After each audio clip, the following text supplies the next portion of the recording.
Saskatchewan in the 90s was going through a crisis of conscience. The province was modernizing alongside the rest of the Western world, and with that came the more adult aspects of 90s society. Despite being progressive, the Provincial New Democratic Party, or the SNDP, was being awfully conservative to some of these modern sensibilities. An extreme example was the spandex ban. During 1992's Buffalo Days Festival in Regina, a public aerobics class was broken up mid-stretch by the Saskatchewan Liquor Commission. What was the charge? Well, Buffalo Days chairman Paul Weber's ticket read, "Entertainment going on that contravened commission policy." So how was he supposed to rectify that? Well, make the clothing worn by the instructors baggier. We're not kidding. Spandex is too skimpy and too tight for the Saskatchewan Liquor Board. Think about that one. 2 days later, another beer gardens aerobics class in Regina is shut down. Same charge, same reasoning. When asked if the liquor board had anything against spandex, the minister, Daryl Cunningham, said categorically no. The board was just following a Comstock-era temperance rule in their guidelines that said no alcohol could be served around entertainers wearing lingerie, swimsuits, or aerobic outfits. The final straw that broke the public was the stoppage of a beach volleyball match because there was alcohol being served within view. Saskatchewanians despised these rulings and didn't see the point. So it's fine for me to have some wobbly pops on a weekday, but if I see a single piece of spandex, my morality is going to fly out the window and I'm going to become a weirdo? Take a hike, bud. The spandex ban was quickly and quietly lifted after aerobics outfits was deemed too vague of a word. The provincial systems needed to modernize their thinking, or they were going to get burned. Let's dive into the Exit to Eden scandal. The Saskatchewan film censor was born out of the US's Comstock Act. Anthony Comstock was an American censor and postal inspector who wielded immense political sway. The Comstock Act of 1873 allowed him to broadly control what most of the USA was entertained by. If you could mail it, he could control it. His membership to the Society of the Suppression of Vice allowed his message to move internationally through their Canadian chapter. Soon, this Comstockery was amplified by loudmouth reverends such as John Coburn of Toronto. He would go into cabaret halls and pubs and shut down folks for so much as a bare ankle. But he had the power and the will of the temperance movement behind him, so he was allowed to continue his censorship crusade. Growing alongside this insane morality was the moving picture. Kinescopes started popping up in Toronto around 1894, and the calls to regulate them soon followed.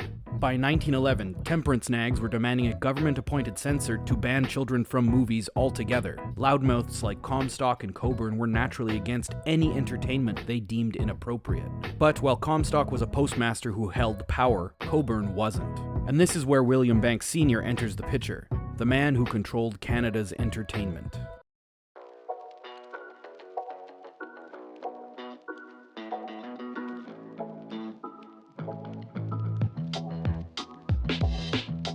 Combing over every play, vaudeville show, and film that was viewable to the Canadian public, he slashed and burned even helpful tales. The first film he banned was the now lost Damaged Goods of 1914, possibly the first original depiction on film of syphilis between two unfortunate lovers. The film was considered more cautionary than salacious. We're not talking about pornography here. That existed, but it certainly wasn't being shown to the public like this. Between 1910 and 1920, every province across Canada would start their own censorship boards, including Saskatchewan. For almost 70 years, the censorship boards of every province slashed and banned films with impunity.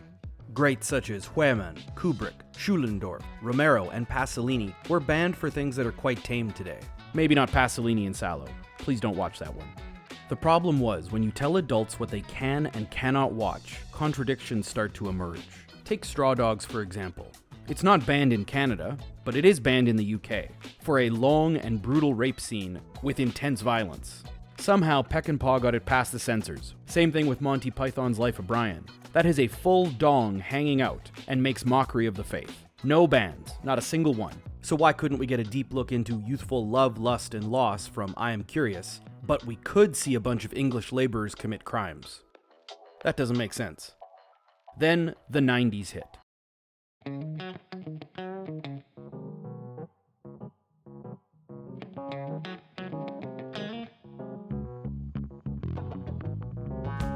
HBO and Showcase were putting racier and racier stuff on cable. Exit to Eden was just another Anne Rice screenplay riding Lestat's coattails to fortune. That was, until the Saskatchewan film censors got to it. So what is Exit to Eden? It's a 1994 bondage domination sadomasochist rom-com produced for HBO and Savoy Pictures. Starring Dana Delaney, Paul Mercurio, Rosie O'Donnell, Dan Aykroyd, and Iman. It centers around two cops that infiltrate a sex resort specializing in BDSM in an attempt to catch some smugglers. The cop part was added by Savoy to make the picture more action-packed. The actual lead in the book is played by Mercurio as he seduces the island's owner and mistress, played by Delaney. It's a jumbled mess of plot and surprisingly boring, even with all the racy scenes. The film opened on October 13, 1994 to around 1,800 theaters in North America. Initial critical reactions from the Winnipeg Sun aren't flattering. The only draw of the film is the fully nude Dana Delaney. That's it. Cineplex Odeon is still waiting for the ratings mandate from Saskatchewan so it can properly classify the film.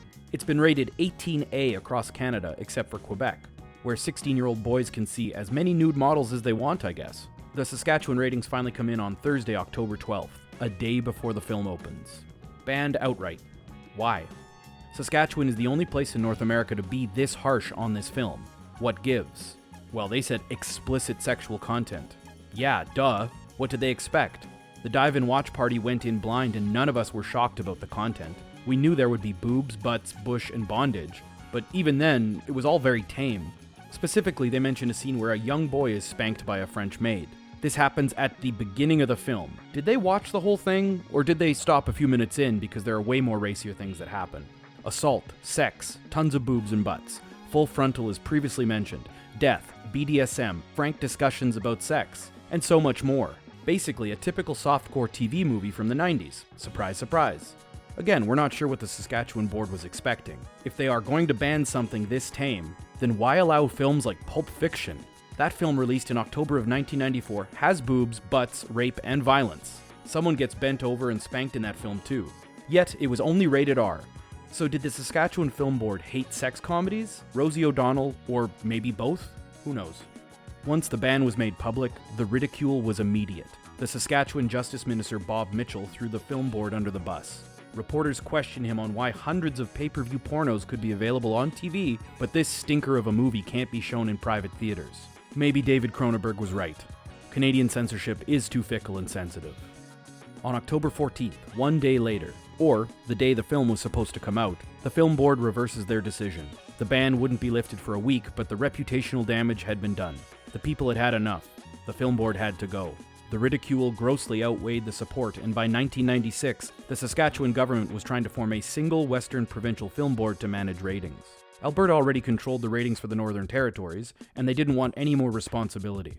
In 1997, all of Saskatchewan's entertainment was now to be rated, policed, and controlled by British Columbia. Films like Exit to Eden and I Am Curious were all well and good to ban since they were entertainment at the end of the day, but certain boards overstepped their boundaries in name of societal ignorance. Take Warrendale for an example. It's a documentary about emotionally troubled kids living in a similarly named facility. It takes a raw look at the displaced youth culture in Ontario, and how these kids are being left behind by an uncaring system. It was banned by the Provincial Film Board for excessive use of profanity. This was not the film to ban. This was a valuable humanity piece by Alan King regarding a controversial underperforming halfway house for kids. It turned the looking glass towards the God-fearing taxpayers of Ontario and asked them, "Is this how we treat our most vulnerable?" Declared amazing by the pre-Edmonton Renoir family at the 1967 Cannes Film Festival, Warrendale would be reclassified, and now sits in the Canadian Audiovisual Trust as an important piece of our dark cultural heritage to learn from. While Exit to Eden is far from a masterpiece, in fact it's pretty bad, it holds a special place in Saskatchewan history. It may very well have been the tipping point for Saskatchewanians to say enough is enough to censorship. And, by proxy, the government's overreach on modesty. The spandex ban was repealed in August of 1992, a few months after it was enforced, ending one of the more temperate periods in Saskatchewan's law history. Who knew it was Rosie O'Donnell's Softcore that would do it? Thanks for watching.